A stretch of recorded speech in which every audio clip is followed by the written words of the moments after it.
Okay, welcome geometry students to class today on this Wednesday the 17th. Hope you guys are doing well. I just did a 1 hour and a 15-minute video, so my voice is really shot, so I will talk quietly and hopefully you can hear me. Let's go ahead and get started.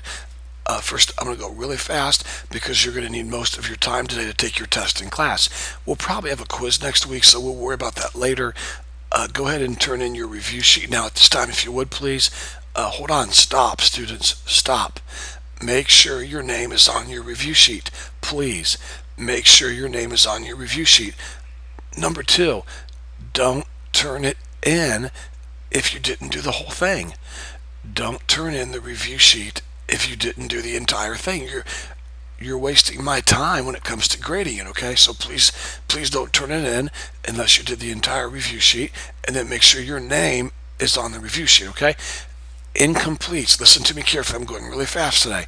For the first time all year, I did not get the papers out of the box. I did not go to Berean yesterday. My wife picked up Michael, and so I do not have any of your papers. So, if you turned in any of the incompletes tomorrow that you owe me, I did not get those. It's no big deal. I'll get them on Wednesday, okay? All right. At this time, go ahead and pause the video and let's go ahead and pass out the test. So if you're in Miss Walker's class, go ahead and tell her you need your test. If you're in Miss Frampton's class, go ahead and tell her, or she hears it herself, she'll go ahead and pass out your test now. So once the tests are passed out, then go ahead and restart the video. Okay, here we go.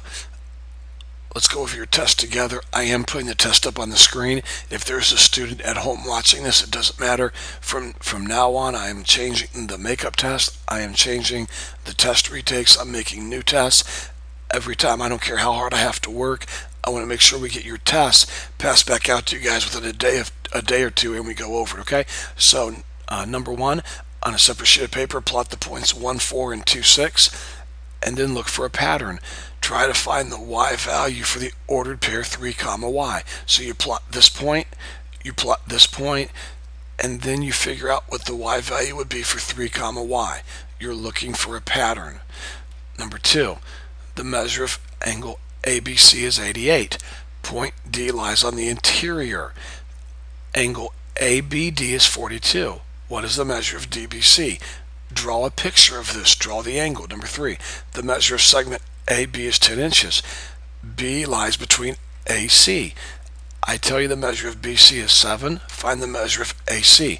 Number four, write the segment addition postulate for segment XZ with point Y lying between them.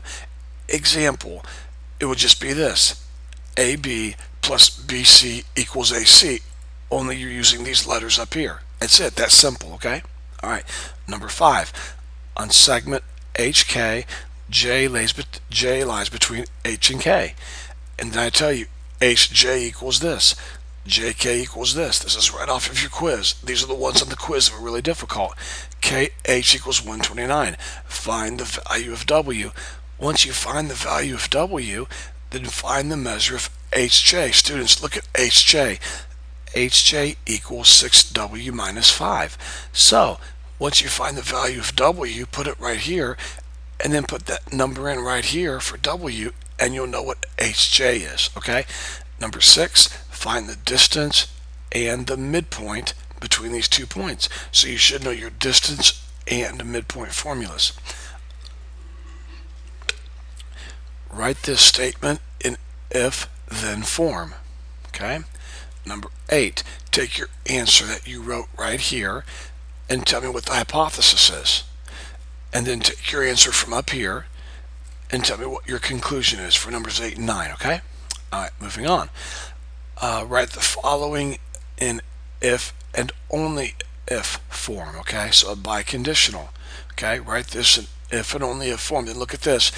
You're going to have tons of leftover letters. I did not want you to be able to use the process of elimination, so put the correct letter in the correct blank. Number 18, give a counterexample for the following example. If two angles are complementary, then their measures must be 32 and 58. Give me a counterexample for that. Number 19, I think I skipped a page, sorry. Number 19, this is tough. I had one of my students yesterday email me and they said they're struggling with the proofs. I get that. It's not easy. Don't leave anything blank. Fill something in here, okay? I mean, here's your given, okay? And here's your diagram. So try to fill these in well. I'll grade fair, but try to fill these in. Like right here, what am I doing? Measure of 1 equals 75. Measure of 3 equals 75. I'm going to help you out. Well, it's not much of a help. Isn't that your given? I mean, look at your given. Right here, look at your given, students. Hurry. I'm trying to hurry here. Look at your given here. Angle 1 equals angle 3 equals 75. So angle 1 equals 75. Angle 3 equals 75. That's your given. Okay? So look at each one of these and try to figure out the reason that I wrote them, okay? Hope you do all that. This last one here, I want to tell you right now, when you answer number 25, there'll be two answers. So it's either A, B, or A and C, or A and D, or B and C, or B and D, or C and D. Okay, there's two answers. You'll circle two letters, okay? So you circle a letter, and you circle whichever two answers you think it is. And then good luck on number 26. It's a really hard problem, number 26, and hopefully you can get it right. It's a really good reasoning problem, okay? Have a great day. I hope you do well on your test. I will have these back to you and graded Thursday or Friday, okay? Have a good day. Go ahead and start your test at this time.